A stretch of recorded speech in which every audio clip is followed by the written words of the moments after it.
Couple of things to get through. Shall we get started? Hello and welcome to episode 90 of Popcorn and Prosecco, a show that's all about talking about movies. I am Perri Nemiroff, and here are my co-hosts, Kristy Puchko and Angie Han. Hi. Hey. So we've got a Spectre-filled episode for you this week. We're going to start off with our full review of the movie, and then we're going to switch into our hot topic, which is about stars lashing out at their own films. That'll be interesting. All right, so first off, we are going to start with our review. Angie, do you want to introduce Spectre?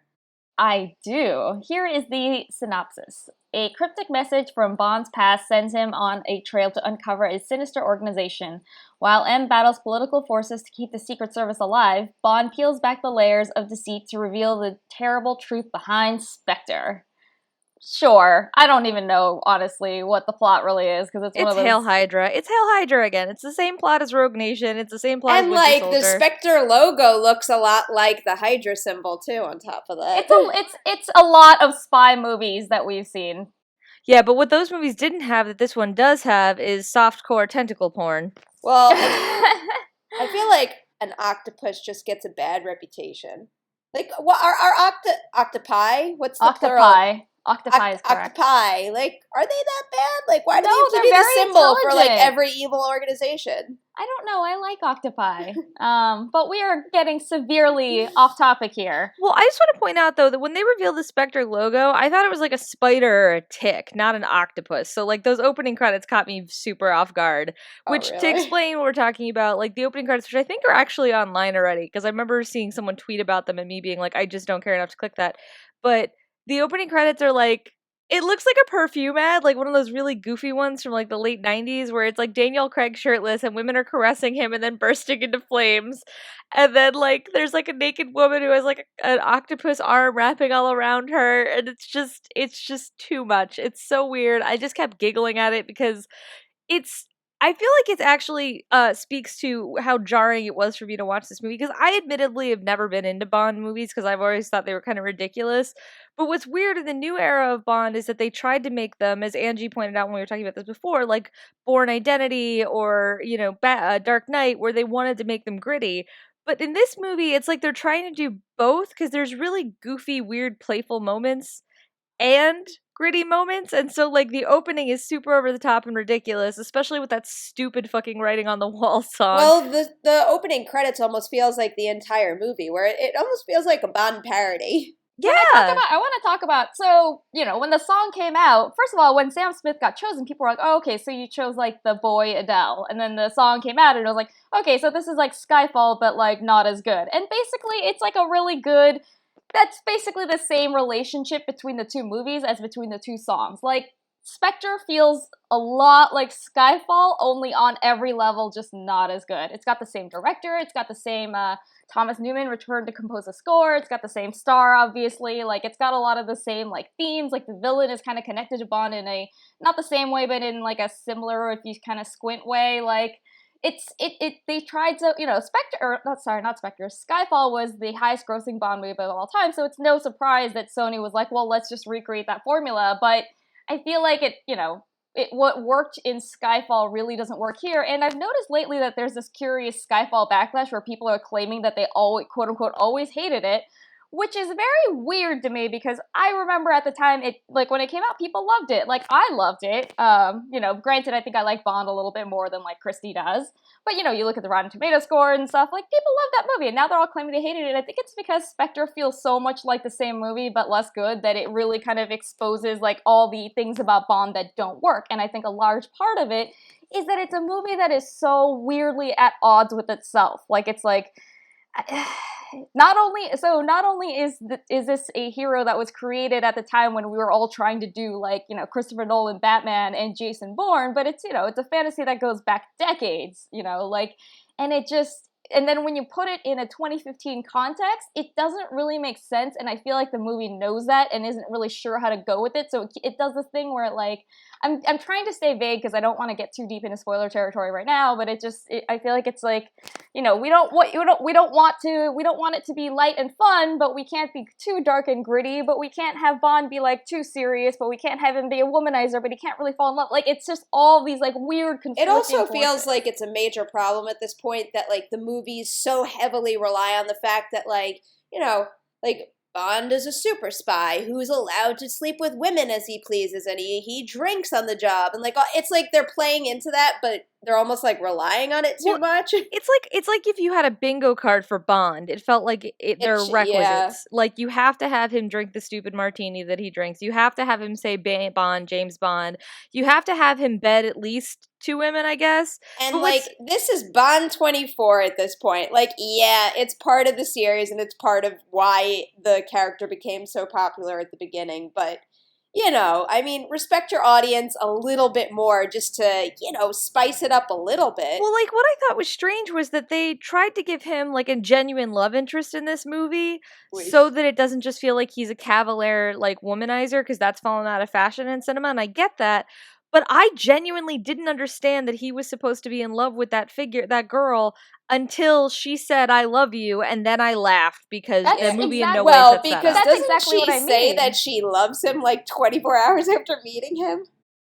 Well, It's there's so that, dumb. but that's exactly what I mean. Like, this is a movie where they're like, well, we can't have Bond just indiscriminately, like, wham, dit, bam, thank you, man, like, love him and leave him, because that feels weird in this climate. So they're like, we can't do that. Well, let's have him, like, fall in love. But we can't have Bond have, like, a serious, deep romance that actually, and, like, dig deep into that, because the whole point of Bond is that he, isn't tied down to one woman. So instead they did this thing where he hooks up with her, and you're like, okay, well, it's a Bond movie. Of course they're hooking up. And then later on they're like, oh, we're deeply in love. And I'm like, are you? Like, where the fuck Yeah, did I that was come like from? genuinely trying to figure out. And it was so out of character for her, I think, to just like go along. Like they make a point how like she's supposed to be different than the other women in Bond's life, and then like snap of the finger, all of a sudden she's just like everyone else. I heard in a press conference or she was on the Today Show, Leah Sado, and she said that her character Madeline Swan is really his match. That she's just like Bond. I was like, no, that was the Mission Impossible movie from this summer where you actually saw Ethan Hawke have someone who was female and on his level. Madeline Swan is not that girl.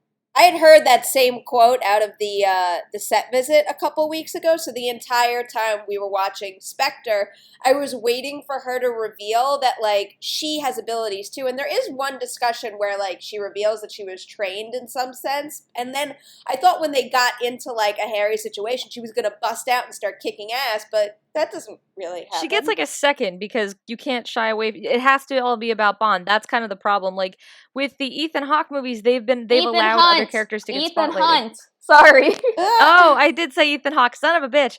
In Ethan Hunt, in Mission Impossible, you are allowed to focus on another character other than Hunt for a while. That's something they'll allow. But in Bond, it's always about Bond.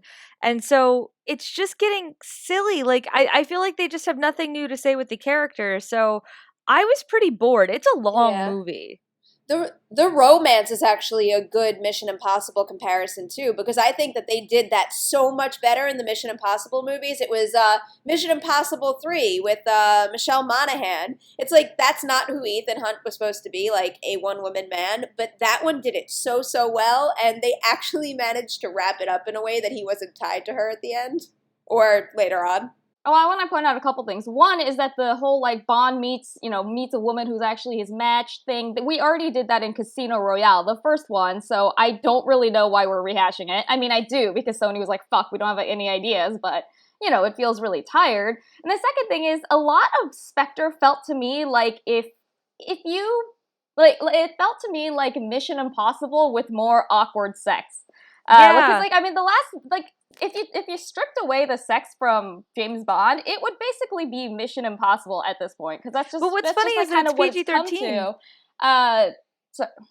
I'm sorry, I was saying it's PG-13, so the sex stuff is so fucking mild. Like, it's weird kissing, and you get to see women in lingerie sometimes. Can we talk about the sex scenes? Because, okay, here's the thing. Daniel Craig has made it very fucking clear that he is tired of playing the character, doesn't enjoy making these movies, like, doesn't want to do it again on the press tour. And you can really see that in this movie. Like, he's I would say that he's phoning it in, except that they don't actually give him that much to do to begin with, other than kind of like, frown into middle distance and like pretend to punch stuntmen. But it's also like, he has a couple of sex scenes, obviously, because it's Bond, and they're like the most saddest sex scenes I've seen since like Jamie Dornan's face in 50 Shades of Grey. Like, he was so unhappy to be there. Like, they're like, they're like, you're supposed to, and that's the weird thing about this Bond, is the whole point of Bond is he's this like masculine fantasy, and the reason that the franchise has endured is because every few years they reboot it so that, basically to update it so that it's more in line with what people want now and what people want to see now and what people want to be now. And I'm sorry, I forgot where I was going with that. Well, I think what you're saying is it just feels juvenile. Like, like the Bond fans keep growing up, but they want to keep him forever PG-13 so they can always lure in 14-year-olds, and like, it's just not interesting. Yeah, I don't know. Do you guys want to go into spoilers? A little bit, yeah. Yeah, can I talk about the big spoiler? Yeah, let's do this, because first off, one, I don't even think this counts as a spoiler, because people were guessing this as soon as this movie was announced, but we're going to go into spoilers, so if you don't want to hear spoilers, but you do want to hear us talk about other things, skip to like 5 minutes from now. Okay, let's talk about... I was about to just say, like, are we going to talk about the big reveal and use air quotes, and then I realized we're not video anymore. Oh. That wouldn't have worked. So you guys remember a little movie called Star Trek Into Darkness, and then for months they were like, no, Benedict Cumberbatch is not playing Khan, and then it turned out he was, but it turned out it had no relevance to anything because it was just a familiar name and didn't actually impact the plot at all. That is the twist in this. As everyone predicted from even before they started casting this movie. It's like it's exactly the same too, where like a bunch of shit happens, and then like I want to say 3/4 of the way through Christoph Waltz's material, he has to have that big moment where he's like, "I am Blofeld," and like that line just means nothing. The line is almost laughable. The line is almost laughable because of how much we've talked about it already. It's like anybody who has been following this in the news whatsoever is just going to be sitting there and be like, "Duh." Yeah, I actually saw one critic making fun of that. Someone in their screening did go, like one person went, oh, I was just like, this is the most, like, I don't even fucking watch Bond movies, and I knew he was going to be Blofeld, because just obviously, and the thing that bummed me out, though, is not the reveal, because the reveal is dumb, but Christoph Waltz is so uninteresting in this movie. Like, he's Christoph Waltz. He is known for big, goofy performances. He made a Nazi fun, and he gets to play a Bond villain, and he turns in this super dry, uninteresting version. I was really disappointed. What was even his agenda? Like, I get what he was trying to do with Spectre, but then all of a sudden he was, like, plugging needles into Bond's brain. I guess that was just for like the effect of a Bond third act scenario that he used to break out of. That's what I'm saying, though. That's, to me, like 2015 Bond. It's like, that scene, there's a scene like that in, I'm gonna get it confused with the Marathon Runner, I think, the Dustin Hoffman one. I always get that confused with Marathon Man. But there's a scene in that where Laurence Olivier is ripping out Dustin Hoffman's teeth with like pliers, and that scene is very upsetting. Watching like a teeny little needle on a like robotic arm drill into James Bond's face is kind of silly looking. Like, I get that it's supposed to be high tech, but I just thought this doesn't look as guttural or as mean. It just seemed dumb to me. I would have gotten more of a kick out of it if his cat sat on his lap the entire time. Yeah, that would have been great. But I did like when like Blofeld then like picks up the cat and like kisses it, and I was like, that's such a sweet moment. But then you guys both got really upset because it implies the cat dies in the explosion. Okay, but we also learned that Q loves cats, so I'm pretty sure the cat escaped, and then Q took it in, and then the sequel to this will be about how Q has 3 cats now. You guys are that is the only way I want another Bond movie at this point, if it's Q and his cats. Ugh, I don't want another one. These are just so tedious. And isn't it? And like, you could say you don't want another one all you want, but not only is there going to be another one, there's going to be another and another, and like eventually we'll hit the point where they reboot. We get a new Bond, and then that Bond gets a whole other franchise. Well, guys, I mean, Daniel Craig still has 1 film left on his contract, and even though I kind of suspect that his, like, kamikaze mission of a press tour is him trying to get out of that last film, this movie is apparently doing really well already, and it's going to make a lot of movie, and that means they're going to make another one, probably with Daniel Craig. I mean, I think I like Bond more than you guys do, and I kind of feel like there's always going to be kind of room for this. I feel like there's going to be room for this franchise for a long time. However, I don't really think it makes, like, where are you even going to take the Daniel Craig version at this point? I wouldn't mind seeing another Bond movie, but I don't see the point of doing another one with Daniel Craig. I'd rather see a reboot. I would want another Bond movie if Daniel Craig's Bond died and we just like refreshed the character that way. Yeah, I think we need a new character, Daniel Craig. And I don't know that it said he like actually didn't give... 009. Isn't that the number that they kept like throw referencing? that out there. Yeah, they like the thing is that Daniel Craig in this movie. I do suspect it's a little bit of cool shove effect where because I had heard that he was like annoyed and didn't want to do this anymore, watching it, he does, Bond has always been kind of steely and disaffected looking. So when you already know the actor doesn't give a shit about the franchise anymore, for me, it feeds into it and saps the entertainment value. And so like, I don't want to see Daniel Craig do Bond again. I want to see something different. I want to see something new because this really felt like any other Bond movie to me. And that doesn't mean a lot to me. So.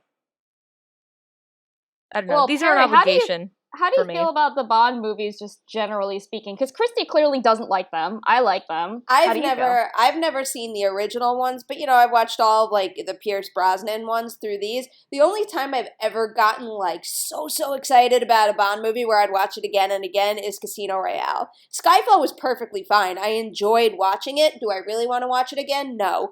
This I thought was Skyfall like a bunch of times. I love it. This to me was like flat out stupid, though. Well, that's another point that's like another good comparison between Bond at this point, at least, and the Mission Impossible movies. I've only seen the Mission Impossible movies maybe once or twice each, maybe 3 for number 3 because that's my favorite. But I could tell you like who the villain is in every single one, what their mission was. I just like they're more memorable to me than this. This is kind of just like blurred together. I mean, it's the same Bond behaving the same way, fighting the same kind of people, sleeping with the same kind of women. Yeah, I think we should wrap up and move on to our hot topic. So, what do you guys say? Should people see Spectre? If you like the Bond movies, then yeah. I mean, 2.5 hours is long even for a movie that's really, really good, and this isn't really, really good. But, as Perri said, it's the same Bond, sleeping with the same people, having the same action scenes. If that's your thing, then yeah, watch it. You'll like it. I don't agree with that. I didn't like it. It's long. It's 2.5 hours. I think the only reason that you should see this is if you're a diehard Bond fan, or if keeping up with like what's popular now is really important to you. So you need to see it to be part of the conversation, I guess. But this is like 2.5 hours of like my ass feeling numb and being pretty bored. I don't know. I don't know if I could recommend spending that kind of money on this. Yeah, I mean, I'd recommend going to The Martian instead, but if you're a Bond fan, I think you'll like it. It seems Bond fans are happy enough with it anyway. So let's move on to the hot topic, which is basically when stars talk shit on their movies. Now, specifically, Daniel Craig has said recently regarding the Bond movie that he'd rather slash his wrist than play Bond again soon. He wants to point out he did say soon. Said there's nothing you can learn from Bond, quote unquote, and whenever asked about Bond's kind of womanizing, he called him a misogynist and criticized Bond for sleeping with much younger women most of the time. So I am of two minds on this because one, I kind of love that he said all that stuff because it's how I feel about Bond, where Bond is exhausting. And not just that, but it's way more fun than the stuff that stars usually say when promoting their movies, which is, oh, it's such an honor to play this iconic character. Yeah, we had so much fun on set. So it's like kind of fun to just to watch this guy just like rip into it. And as you said, nothing he's saying is... It's nice hearing someone be like honest, even if it's brutally so. But, when someone says something like that, and especially someone who is as in the public eye as Daniel Craig and this franchise, it's going to color the way you see the character on screen. It's like what you brought up before about, Bond is this super confident guy who could like look like he's just chilling even when there's gunfire all around. To me, knowing how Daniel Craig feels about playing this character, I kept looking at that and not saying like, you're cool and you got this shit under control, but rather you look bored. Maybe you should be done with this. I feel like this is the shit you say like 3-4 months from now when you're promoting a different movie. I feel like it's not fair to all the people who worked on the movie to talk shit on it now. You know what I mean? Because it's like, I don't know, it seems kind of disloyal to me, to be perfectly honest. I mean, like, yeah, they're being truthful, but that's not what they're paid for when they do these interviews. Like, they're being paid to promote the movie. Yeah, I mean, part of the star's job, and in this case, he's the star. This franchise at this moment is built around him. Part of his job is promoting it so that, not just so he can get more money and do a sequel, but because there are like hundreds or thousands of other people whose jobs depend on some degree to his being able to sell this movie. So like, I am watching Daniel Craig and I'm spectacularly entertained, and I actually do think he makes some great points. But at the same time, like, a lot of people worked hard on this movie, and as you said, it seems like it's like shitting on their work. And then there's And a lot of people care too. I mean, look at how big this franchise is. It has like millions and millions and millions of diehard fans who are just like so deeply into this stuff. That's the other thing that I wanted to bring up. It's not just disrespectful to the people that worked on this movie, you know. It's also kind of sad for the fans. Like, he's the guy that right now to them represents like, you know, the epitome of like, oh my god, this is like this thing that I love, and then to have him shit on it is kind of sad. It actually reminds me a little bit of like we've seen other stars do this a little bit before. Chris Evans was for a while very unhappy to be Captain America, it seemed like, but more than that, like Robert Pattinson, like hated the Twilight movies, like Jamie Dornan didn't seem at all happy to Well, I almost feel like Robert Pattinson and Jamie Dornan somewhat have an excuse to feel that way. Maybe not like outright, you know, shame the movies because it's not right for the other people working on it and for the fans, but they were also like in a little bit of a weird situation, just like, I mean, as people walking around, like people were like, you know, flipping them off everywhere they go and like, well, like Robert saying Pattinson, I understand more than Jamie Dornan, because Pattinson, like, he signed on to that when he was pretty young, and no one knew how big Twilight was going to get. So, and also, if he wanted to continue working, he had to distance himself from Twilight. So, like, I kind of get his reaction. Jamie Dornan, though, he went through that whole press tour like he had shit in his pants. He just looked unhappy. Well, they all? What wasn't that whole like? Everybody if she wasn't with him, she seemed okay. Dakota sold it, or she tried to. Yeah. Like, she seemed way more professional than he did, because he flat out said stuff like, well, I don't want to be thought of in this way and whatever. And I was like, yo, for the record, you're famous because you played like a serial rapist and murderer on a TV show, and you don't want to be known as the BDSM guy. Like, get over yourself. It's such a fucking weird way to behave. It's almost like people, I don't think people would give him that label if he didn't make a point of like trying to like push it away so hard. You know? I think he'd get it because he's, you know, you are playing the poster boy of suburban BDSM. I think that he amplified it even more by like making such a clear point about it, being such an ass about it.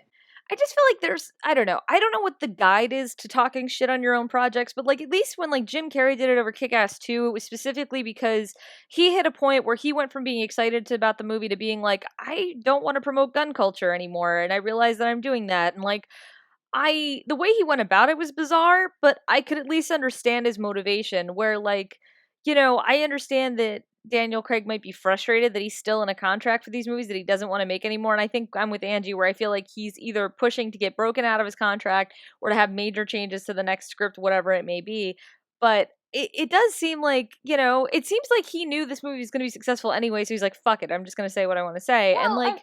There's something kind of unprofessional about that, honestly, because, like, it's not just their job to be an actor. When you're that level of star, your job is promoting the fucking movie. Yeah, I mean, they might not like it, but that's true. But I mean, you could argue that Daniel Craig is also making a principled stand because he's standing up against, you know, how sexist Bond has traditionally been. Well, then he should start donating some money to a woman's cause or something, and not just talk. He's like done like domestic violence PSAs and stuff. Like he actually is. I don't know. Like I'm not saying he's like, you know, I'm not saying he's a feminist icon, but I'm saying, you know, I think he's sincere in that. I just think it's also tied to his hating making these movies. Yeah, I think it does speak to that. I mean, but Angie and you and I have talked a lot, just G-chatting back and forth about celebrities who are willing to say the right thing, but then you wonder, is it just easier? So, I don't know. I kind of feel like maybe he's trying to carve a path where, like, he can still, you know, do work that isn't just Bond related. And I don't blame him for that, but I feel like there was a more tactful, less shitting on everything way of doing it. Yeah, well, agreed. Movie's still going to make a ton of money. We're still going to get more of them, and he's stuck with one of them. Yeah, Skyfall is the highest grossing British-made film ever. Yeah, and this one, I think they said this is on track not to do as well as Skyfall, but, like, you know, not that far behind. Alrighty, so that is a wrap on episode 90 of Popcorn and Prosecco. You can find us on iTunes, where it would be great if you could subscribe and also comment and rate us over there. We have our website, popcornprosecco.com. You can like us on Facebook. We also have our Twitter, Popcorn Prosecco, and all three of us are all over the internet as well. Angie, you want to go first? Yes, you can find me on Twitter at AJHAN, and I write for slashfilm.com. Kristy? And I'm at Kristy Puchko on Twitter. That's KristyPuchko. And I write all over the interwebs, but you can find my career highlights at decadentcriminals.com. And you can catch my writing on collider.com, and my Twitter handle is P. Nemiroff. So thank you all so much for listening, and we'll see you next week. I came here to kill you. And I thought you came here to die.